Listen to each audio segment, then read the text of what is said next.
years back we started, we had a different perspective about the tech world, and it evolved over a period. I want to hear from you, your perspective, where it started, and especially the historical part. Yeah. So first of all, thank you for having me here in Bangalore. It's really great always to come to India, to see the passion, to see the people, the energy, which is relieved here.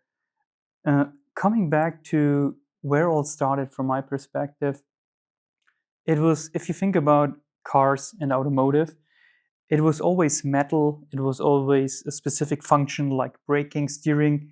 They have to be on wheel driven by metal. And 50 years ago, it started that the function is supported by software. And this transition really took a long time, over 50 years now. And that is really how I see it started with cars, how they started, and everything was done in metal and supported by a little piece of software. And it was the starter for what we see nowadays in cars. Okay, I get where you're coming from, Yeah. But I go back to 35 years back. First time I saw a computer in my engineering first semester, and I was given a microcontroller, 8085, and a 286 machine. Yeah. One fine day, I saw a Windows 3.0 machine, another colorful machine.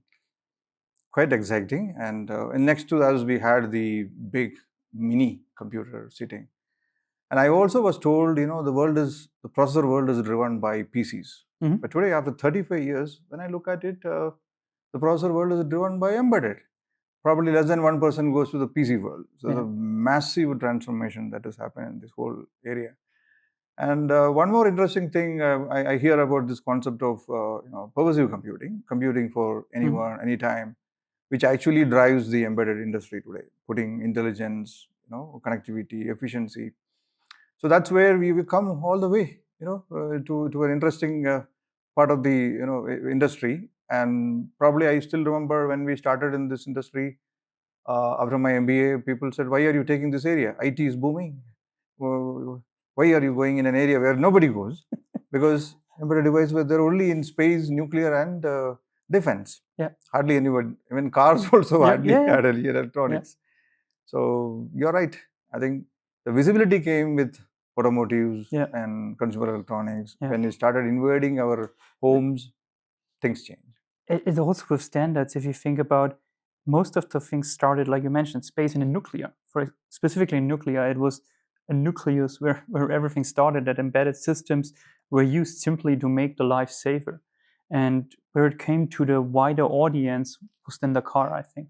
In space, it was heavily used, but also no one wanted to go there. Everything, like I said, IT, 90s, long before the 90s, but then like the IT bubble came up, everyone was going into IT things. You saw it in the Silicon Valley. I think also that's the birthday of the Silicon Valley, where everything happened there in this time. But what I think is that the embedded space is the one who makes the life today much more convenient. It's not the IT space. I think the embedded space, with cars, with traveling, coming around, with safe energy, all of these is empowered by embedded systems. Yeah, you mentioned that the visibility started more with the automotive or consumer devices, but historically, if you look at people were more passionate about using these technologies, especially in defense, aerospace, nuclear, those industries, and Indian context especially, where we call it the skill capital of the whole world. I used to argue with academia, industry, everybody, hey, focus on core engineering. Embedded is a core engineering area where multiple domains, skills, electronics, software, input, output, where a true engineer is really required. And I want to see your perspective. You work more in the European side and the German engineering space. I want to hear views. First, let me come to one point you mentioned with the embedded. If you think about nuclear system, airplanes, how long they are getting produced with an identical chip system, you want that this is safe. You would like to have this maintained on stable coding guidelines, on stable source code. So changing this on a weekly, monthly, daily, yearly basis simply does not work. That's why the skills in the embedded world really stick together. I think that's one of the things which is also special to the embedded system world. From coming from India to Germany, I think first of all, the mindset is getting closer and closer, and also the maintenance of embedded systems, even if it's nuclear, if it's aerospace, if it's automotive car, they think the same. Also, the cooperation between Europe and India to build great embedded system really has evolved. Many big OEMs, tier ones, are here producing software for airplanes, for cars. That has really involved in the cooperation between the two countries.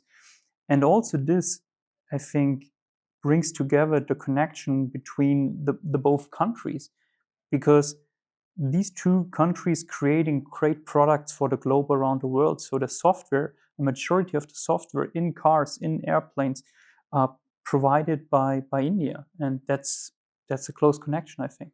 I agree with you, because if you look at historically, we are known for services, of course, with a lot of engineering background, but then Germany comes from more products, engineering products. So when you mix these two, I always use a word terminology called 360-degree digitization. Digital cars, digital medical devices, everything changes. It's good for the rest of the world also.